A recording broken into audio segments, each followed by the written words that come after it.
So ayan ho mga master, ito po yung snorkeling area ng Little Boracay. At ayan ho, yung mga lilit na isda dito kung tawagin namin pataniko. Pwede mo nang dakutin sa sobrang babait, napakadami ho niyan. Ayan oh. Yan, pwede kayong mag fish feeding din sa Little Boracay kapag kayo pumunta dito. Magdala kayo ng mga magic flakes yan pagka gusto ninyong magpakain ng mga isda. Sa akin, hopya yung pinakakain ko sa kanila. Yan, o diba? Dami,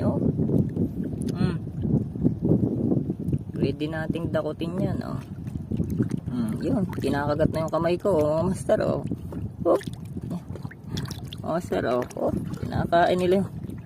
Nasa kamay ko, Kakatuwa,